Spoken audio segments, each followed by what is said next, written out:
American president Donald Trump ഇപ്പോൾ വളരെ പ്രധാനപ്പെട്ട ഒരു പ്രസ്താവന നടത്തിയിരിക്കുകയാണ്. ഡൊണാൾഡ് ട്രംപ് പറഞ്ഞിരിക്കുന്നത് ഇറാനുമായി ശാശ്വതമായ ഒരു കരാറിലേക്ക് എത്താനാണ് ആഗ്രഹിക്കുന്നത്. അതേസമയത്ത്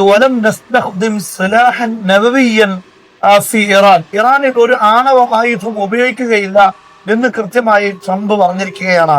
യഥാർത്ഥത്തിൽ ഇങ്ങനെ ഒരു പ്രസ്താവനയുടെ പശ്ചാത്തലം എന്താണ് എന്ന് പരിശോധിക്കുമ്പോൾ ഇറാനെതിരെ ഒരു ആണവായുധം ഉപയോഗിക്കുന്നതിനെ കുറിച്ച് ട്രംപ് ചില കാര്യങ്ങൾ ഉന്നയിക്കുകയും അതേസമയത്ത് അമേരിക്കയിൽ നിന്ന് അതിനെതിരെ ശക്തമായ രൂപത്തിൽ ഒഫീഷ്യൽ തരങ്ങളിൽ തന്നെ പ്രതിരോധം ഉണ്ടായ കാരണം ട്രംപ് അത്തരം ഒരു നീക്കങ്ങളിൽ നിന്ന് പിന്തിരിയുകയായിരുന്നു.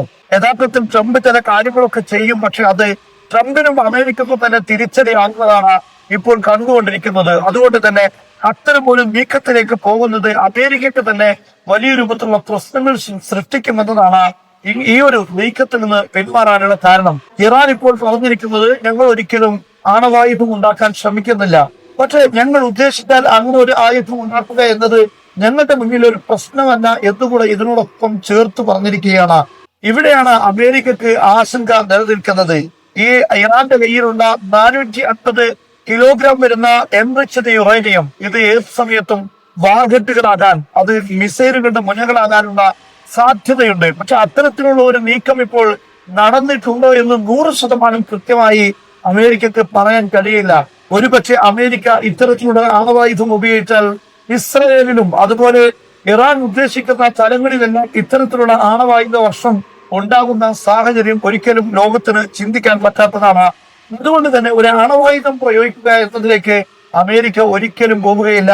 എന്നാൽ ആണവായുധം ഉപയോഗിക്കുകയില്ല എന്ന് ഇറാന് വാക്ക് നൽകിയാൽ ഇറാന് ഇത്തരത്തിലുള്ള നയക്കങ്ങളിൽ നിന്ന് പിന്മാറുന്നത് തന്നെ നല്ലത് എന്ന് ഒരുപക്ഷെ ചിന്തിക്കാം. പക്ഷെ ഇറാൻ സംബന്ധിച്ചിടത്തോളം അമേരിക്കയുടെ ഇത്തരത്തിലുള്ള ഉറപ്പുകൾക്ക് യാതൊരു പ്രസക്തിയുമില്ല. കാരണം ഇസ്രയേലാണ് ഏറ്റവും വലിയ ഒരു പ്രതിയോഗിയായി, ഒരു ശത്രു രാഷ്ട്രമായി മിഡിൽ ഈസ്റ്റിൽ നിലനിൽക്കുന്നത്. ആ ഇസ്രയേല് ഏത് നയങ്ങൾ സ്വീകരിക്കുന്നു എന്നതാണ് ഇവിടെ ഏറ്റവും പ്രധാനപ്പെട്ടത്. അമേരിക്ക ഉപയോഗിക്കില്ല എന്ന് പറഞ്ഞാൽ തന്നെയും ഇസ്രയേൽ അത്തരത്തിലുള്ള കൈകൾ നടത്തും, ഇസ്രയേൽ അത്തരത്തിലുള്ള നീക്കം നടത്തുമോ എന്ന കാര്യം വ്യക്തമല്ലല്ലോ. അതുകൊണ്ട് തന്നെ ഈ ഇസ്രയേലിന്റെ ഈ സംവിധാനങ്ങൾ, ആണവ സംവിധാനങ്ങൾ ഇല്ലാതാകുന്നതുവരെ ഇറാനെ സംബന്ധിച്ചിടത്തോളം ഇത്തരം നീക്കങ്ങളിൽ നിന്ന് മാറി നിൽക്കുക എന്നത് അവർക്ക് ഉൾക്കൊള്ളാൻ പറ്റാത്ത കാര്യമാണ്.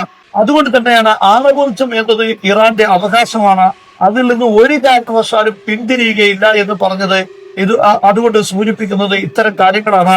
$20 ബില്യൺ ഇറാന് നൽകാമെന്ന വാഗ്ദാനം അമേരിക്ക നൽകിയിട്ടുണ്ട്, പക്ഷെ ഇറാൻ അത് നിരസിച്ചിട്ടുണ്ട്. അതുപോലെ ഇറാന്റെ ഫ്രീസ് ചെയ്തിട്ടുള്ള പണം അത് തിരിച്ചു നൽകാമെന്നെല്ലാം ഇറാനോട് നിർദ്ദേശിച്ചെങ്കിലും അത്തരം ഒരു നീക്കങ്ങളിലേക്ക് ഇറാൻ പോകാത്തതിന്റെ കാരണം ഇസ്രയേൽ, ശത്രു രാഷ്ട്രമായ ഇസ്രയേൽ ഇപ്പോൾ ആണവ ശക്തിയായി നിലനിൽക്കുന്നത് കൊണ്ട് ഇറാന്റെ സുരക്ഷ ആണവായുധത്തിലാണ് എന്ന് കൃത്യമായി ഇറാൻ ഇപ്പോൾ മനസ്സിലാക്കുകയാണ്.